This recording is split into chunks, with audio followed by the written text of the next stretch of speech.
Daily current affairs की class में आप सभी का बहुत बहुत स्वागत है। और आज हम लोग देखने जा रहे हैं 28 जनवरी 2024 के इंपॉर्टेंट करंट अफेयर्स। और ये करंट अफेयर्स सभी परीक्षाओं के लिए बहुत ही महत्वपूर्ण हैं, तो हमारे साथ शुरू से अंत तक बने रहिएगा। तो चलते हैं, सबसे पहले क्वेश्चन देखते हैं। पहला क्वेश्चन है, 75वें गणतंत्र दिवस 2024 में मुख्य अतिथि के तौर पर भारत की तरफ से किसे आमंत्रित किया गया था। और ये बहुत ही इंपॉर्टेंट क्वेश्चन है, याद रखिएगा, एग्जाम में आएगा ही आएगा। इसका सबसे पहला ऑप्शन है इमैनुअल मैक्रोन, दूसरा है एंजेला मार्केल, थर्ड ऑप्शन है बोरिस जॉनसन और फोर्थ जस्टिन ट्रूडो। तो इन चार ऑप्शन में सही आंसर है इमैनुअल मैक्रोन। इमैनुअल मैक्रोन कौन है? तो ये प्रेसिडेंट हैं किस देश के? तो प्रेसिडेंट ऑफ फ्रांस हैं, फ्रांस के राष्ट्रपति हैं। अगर फ्रांस की अगर बात करें तो फ्रांस की राजधानी क्या होती है? पेरिस होती है। फ्रांस की करेंसी क्या है? यूरो है। और फ्रांस में अभी हाल ही में नए नियुक्त पीएम कौन है? तो पीएम अभी हाल ही में बनाए गए हैं, जिनका नाम है गैब्रियल अटल। तो गैब्रियल अटल न्यू प्राइम मिनिस्टर हैं फ्रांस के। अगर हम बात करें इनके बारे में तो ये सबसे कम उम्र के प्राइम मिनिस्टर हैं फ्रांस के, 34 ईयर्स इनकी एज है लगभग। अगर हम गणतंत्र दिवस को फ्रांस से अगर रिलेट करके देखा जाए तो इमैनुअल मैक्रोन ये छठवें यानी सिक्स्थ चीफ गेस्ट हैं फ्रांस से, जो भारत के गणतंत्र दिवस पे आए थे। तो भारत के गणतंत्र दिवस पे सबसे अधिक बार आने वाले मुख्य अतिथि किस देश से हैं? तो फ्रांस से हैं। अगर सेकेंड पोजीशन की अगर बात करें तो यूके यानी यूनाइटेड किंगडम से अभी तक 5 मुख्य अतिथि शामिल हुए हैं भारत के गणतंत्र दिवस पे। यूएसए की अगर बात करें, अमेरिका की बात करें, तो केवल एक बार मुख्य अतिथि के तौर पर अमेरिका शामिल हुआ है भारत के गणतंत्र दिवस पे, और वो साल था 2015, जब यूएस के राष्ट्रपति बराक ओबामा थे। अब बात करते हैं पाकिस्तान की। तो पाकिस्तान क्या भारत में कभी इनवाइट हुआ है मुख्य अतिथि के तौर पर? हाँ, बिल्कुल हुआ है। कौन सी ईयर में? 1955 में। तो 1955 में भारत की तरफ से आमंत्रित किए गए थे पाकिस्तान। उसके बाद कभी भी किसी भी पाकिस्तान के राजनेता को आमंत्रित नहीं किया गया है। अब सेकेंड क्वेश्चन पढ़ते हैं। अभी हाल ही में सर्वोच्च न्यायालय के न्यायाधीश के रूप में किसको शपथ दिलाई गई है? तो आपके सामने ऑप्शन है PV. वराले, justice Manoj Kumar Gupta, PS. Dinesh Kumar और राजेश बिंदल। तो इन सभी ऑप्शन में सही आंसर है पी.वी. वराले। नेक्स्ट क्वेश्चन है, सर्वोच्च न्यायालय में मुख्य न्यायाधीश सहित कुल न्यायाधीशों की अधिकतम संख्या कितनी हो सकती है? तो आपके सामने ऑप्शन है 32, 34, 33 और 37। तो इसका सही आंसर है 34। और ये 34 संख्या क्या है? 33+1। और 1 कौन है? Chief justice of India. यानी चीफ जस्टिस ऑफ इंडिया के साथ अधिकतम कितने जजेस हो सकते हैं? 33। और टोटल कितने हो सकते हैं? 34। ठीक है, तो ये बहुत इंपॉर्टेंट क्वेश्चन है, ये आ सकता है एग्जाम में क्वेश्चन। अगला क्वेश्चन है, 3 ट्रिलियन रुपए के बाजार पूंजीकरण को पार करने वाली दुनिया की दूसरी कंपनी कौन बन गई है? तो इस ऑप्शन है आपके सामने माइक्रोसॉफ्ट, एप्पल, टीसीएस और टेस्ला।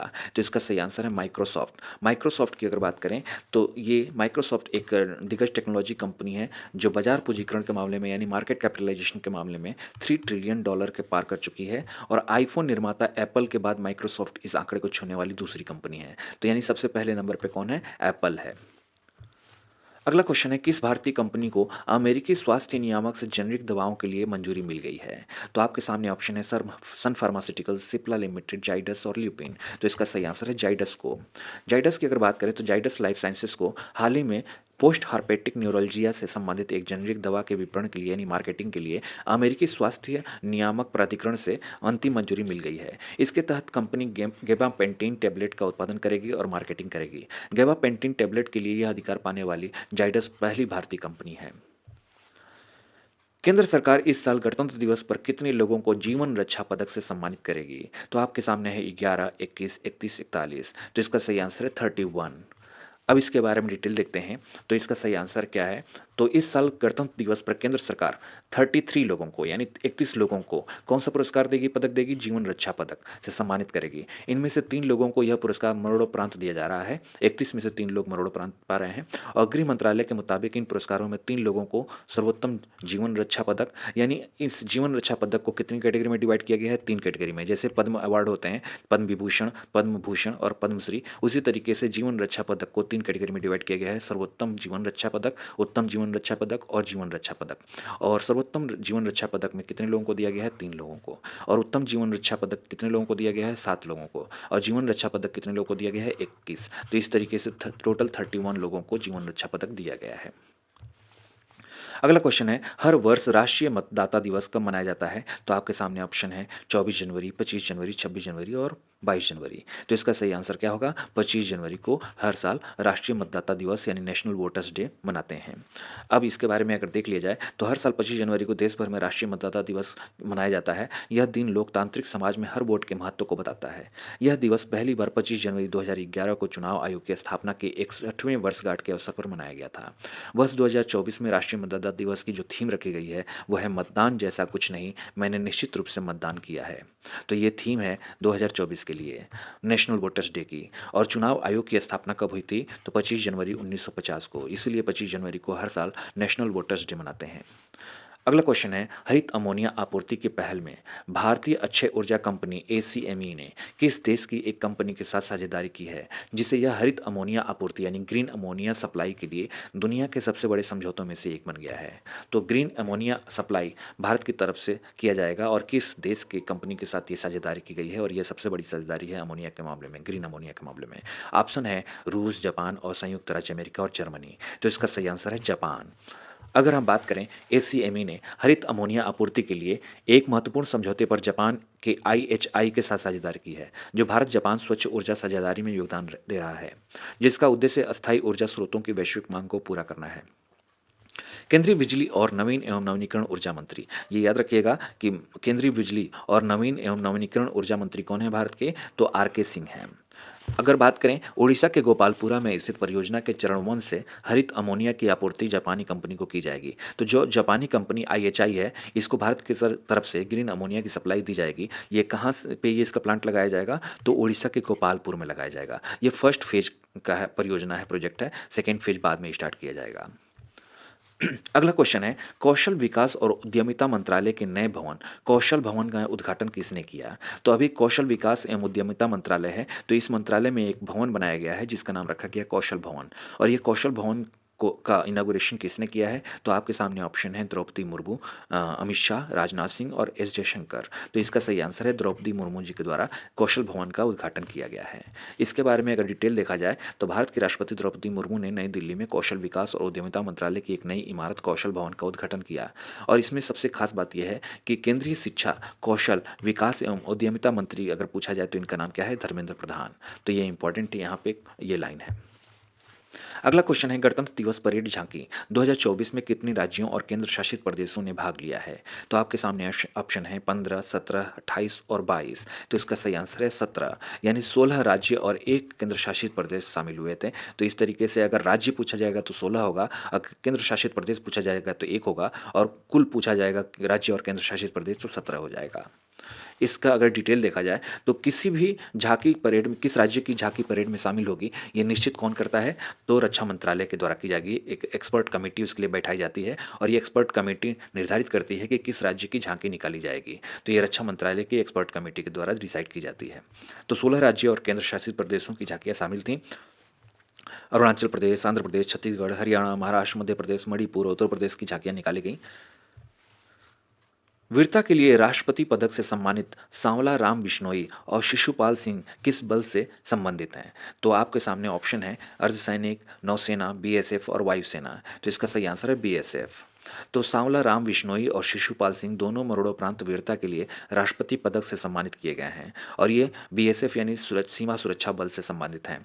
उन्हें 2022 में कांगो में उनकी साहसी शांति स्थापना भूमिकाओं के लिए पहचाना गया, जिन्होंने चुनौतीपूर्ण परिस्थितियों में बल के सराहनीय प्रयासों में योगदान दिया। ठीक है, अब बात करते हैं अगले क्वेश्चन की। केंद्रीय मंत्रिमंडल ने हाल ही में सूचना प्रौद्योगिकी क्षेत्र में सहयोग के लिए किस देश के साथ समझौता ज्ञापन पर हस्ताक्षर किया है? तो इसका सही आंसर है ओमान। तो ओमान और भारत सरकार की तरफ से सूचना प्रौद्योगिकी क्षेत्र में समझौता हुआ है, ज्ञापन की मंजूरी दे दी गई है।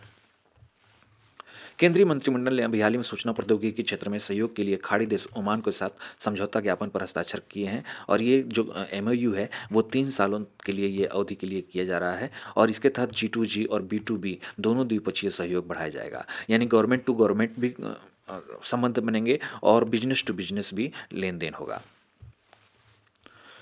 राष्ट्रीय कौशल विकास निगम यानी एनएचडीसी के सहयोग से किस देश ने उत्तर प्रदेश और हरियाणा राज्यों से मुख्य रूप से निर्माण गतिविधियों के लिए लगभग 10,000 श्रमिकों को भेजने के लिए बड़े पैमाने पर भर्ती अभियान शुरू किया है? तो किस देश में भारत की तरफ से 10,000 श्रमिक जाएंगे और इसके लिए कौन से राज्य? उत्तर प्रदेश और हरियाणा राज्य के राष्ट्रीय कौशल विकास निगम इसमें प्रयास कर रहा है। तो ये 10,000 श्रमिक जो जाएंगे वो इसराइल, संयुक्त राज्य अमेरिका, कनाडा और ऑस्ट्रेलिया, किस देश में जाने के लिए ये योजना चलाई जा रही है? तो इसका सही आंसर है इज़राइल। ठीक है? तो उत्तर प्रदेश और हरियाणा की सरकारें एनएचडीसी के सहयोग से इज़राइल में पूर्ण निर्माण गतिविधियों के लिए 10,000 श्रमिकों की भर्ती कर रही है और यह एक आकर्षक अवसर प्रदान कर रही है श्रमिकों के लिए। अगला क्वेश्चन है, गणतंत्र दिवस परेड 2024 में किस विदेशी सैन्य दल ने भाग लिया है? तो ऑप्शन है जर्मनी, यूनाइटेड किंगडम, संयुक्त राज्य अमेरिका और फ्रेंच। तो इसका सही आंसर है फ्रेंच, क्योंकि फ्रांस के ही राष्ट्रपति यहाँ पे मुख्य अतिथि के तौर पर आए थे और यही विदेशी सैन्य दल है जो परेड में शामिल हुआ था। किस भारतीय तेल और गैस कंपनी को हरित ऊर्जा पहल के लिए एक सहायक कंपनी स्थापित करने के लिए सरकार की मंजूरी मिली है? तो इसका सही ऑप्शन आपको बताने हैं। तो तेल और प्राकृतिक यानी जिसे हम ओएनजीसी के नाम से जानते हैं, ठीक है? और दूसरा ऑप्शन है रिलायंस इंडस्ट्री लिमिटेड, तीसरा ऑप्शन है इंडियन ऑयल कॉर्पोरेशन और चौथा ऑप्शन है अदानी ग्रीन एनर्जी।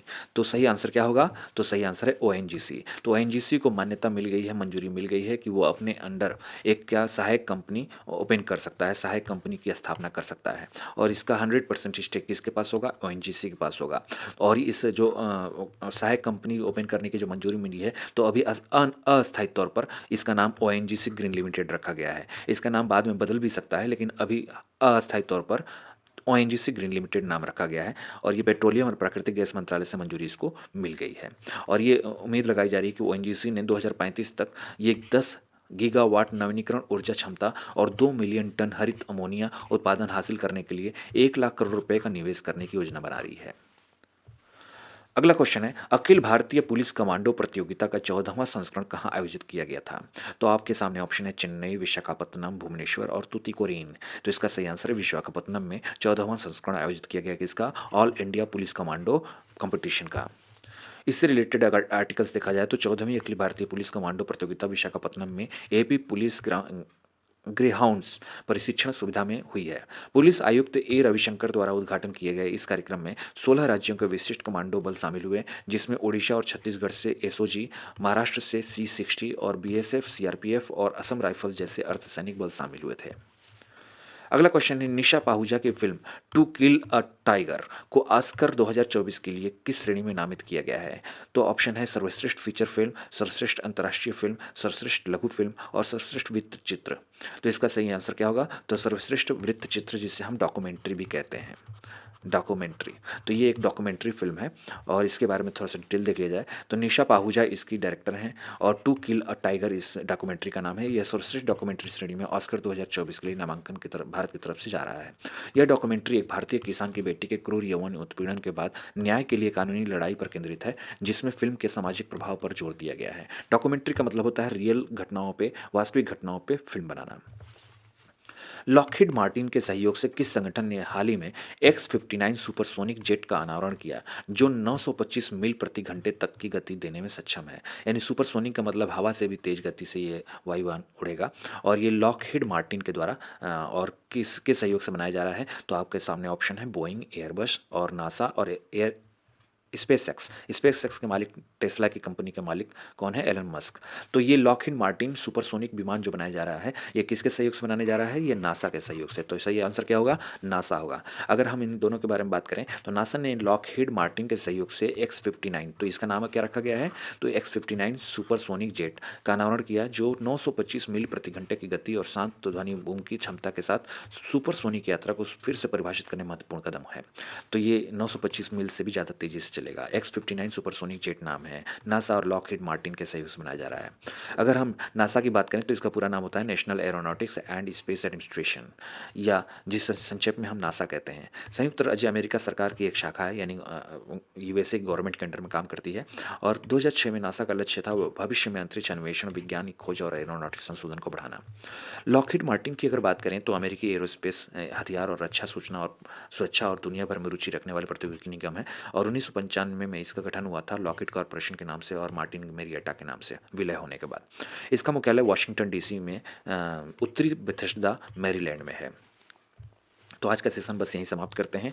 तो बहुत बहुत धन्यवाद। अगर क्लास अच्छी लगी हो तो हमारे चैनल को जरूर सब्सक्राइब करें, दोस्तों के साथ शेयर करें और इस वीडियो को लाइक करें। तो बहुत बहुत धन्यवाद। Thank you. Bye bye. मिलते हैं नेक्स्ट वीडियो में।